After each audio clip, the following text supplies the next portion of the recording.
Over a decade after the events of the first film, the film begins with Jake Sully describing his modest and peaceful life as chief of the Omaticaya clan and raising a family with his woman, Neytiri, which includes his sons Nadiam and Loak and his son Tuk, his espoused son Kiri born from Grace Augustine Slonavi-Icon, and a mortal boy named Spider, the son of Miles Quaritch, who was born on Pandora but was unfit to be transported to Earth in cryostasis as a child. While Jake is suitable to accept Spider as an espoused son, Neytiri is distrustful of him given his mortal origins. Still, all the children mingle and fraternize well with each other including Spider, whom Kiri is tender with indeed though he is immortal. Spider does not embrace his mortal heritage and feels more inclined to Navi culture and traditions. They lead a normal life until one day they notice a strange star in the night sky.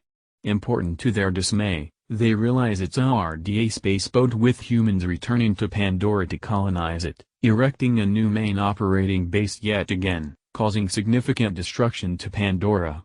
Among the new arrivals in the boat is Colonel Quaritch, who has been reproduced into a Navi body and with his remembrances uploaded from before his death.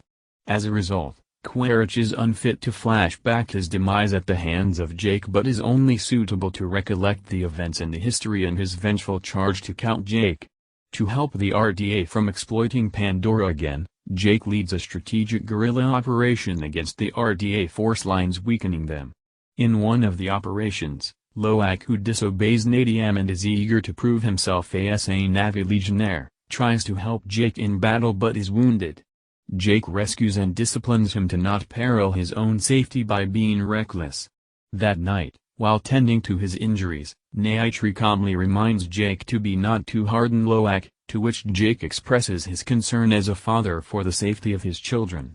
Meanwhile, the retaliatory strike on the RDA force lines doesn't sit well with Quaritch, who initiates a quest charge to kill Jake. During a playful adventure, Jake's children along with Spider explore deeper into the rainforest. Unknown to them, Quaritch and his team are in the vicinity exploring the point where Quaritch discovers his human remains.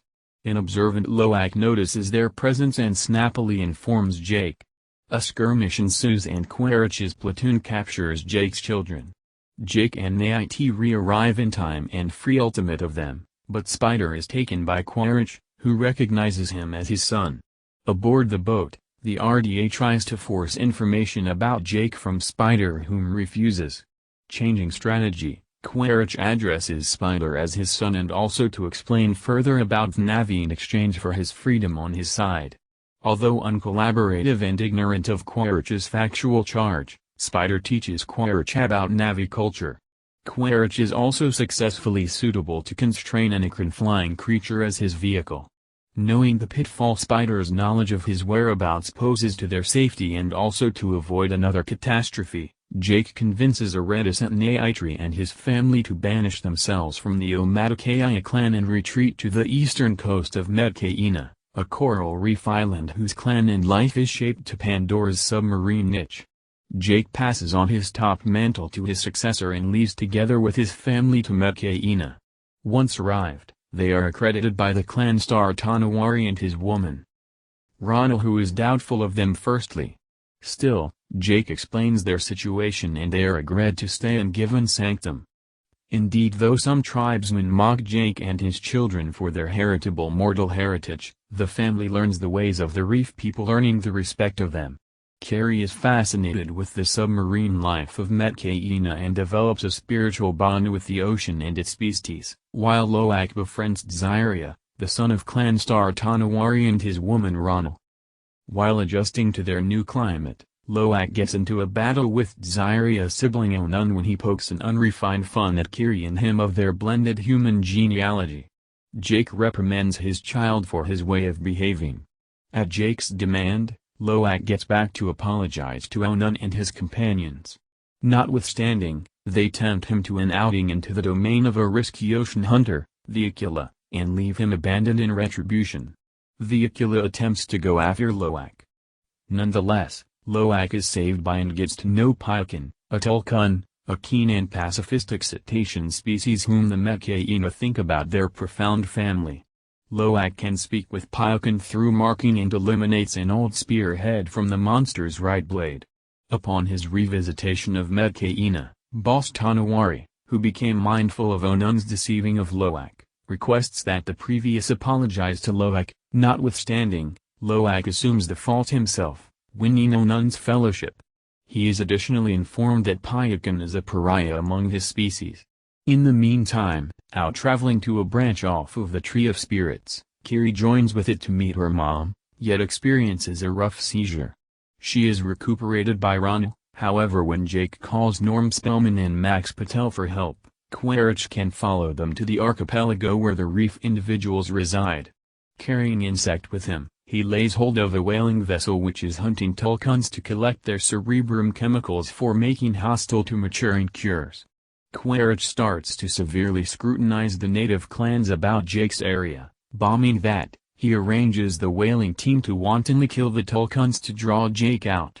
Loak intellectually interfaces with Pyokin and discovers that the Tulkun was projected out in light of the fact that he conflicted with the methods of his species and went after the whalers who killed his mom. At the point when the Medcaina learn of the Tulkun butchers, Loak takes off to caution Pyokin, trailed by his kin, Zyria and Onun. They find Pyokin being pursued by the whalers, and Loak, Carrie and Tukar caught by Quaritch. With their kids in harm's way, Jake, Neytiri and the Medcaina set off on a mission to stand up to the people. Quaritch powers Jake to give up, however, seeing his spirit sibling endangered, Pyokin assaults the whalers, setting off a battle which kills the majority of the group and fundamentally harms the vessel, making it sink. Nadiab salvages Loak and Bug, yet is lethally shot. Jake faces Quaritch, who involves Kiri as a prisoner. At the point when Neytiri does likewise with Insect, Quaritch at first denies his child, however halts when Neytiri cuts Bug on the chest. Jake, Quaritch, Neytiri and Tuk end up caught inside the sinking vessel. Jake chokes Quaritch into obviousness and is protected by Loak and Pyokin, and Kiri gathers ocean animals to help her save Neytiri and Tuk. Bug finds and safeguards Quaritch, however passes on him because of his mercilessness towards the Navian, putting his objective to kill Jake's family over being his dad and turning into a decent man, driving him back to rejoin Jake's loved ones. After Nadiam's memorial service, Jake and his family choose to forever remain with the Medcaina.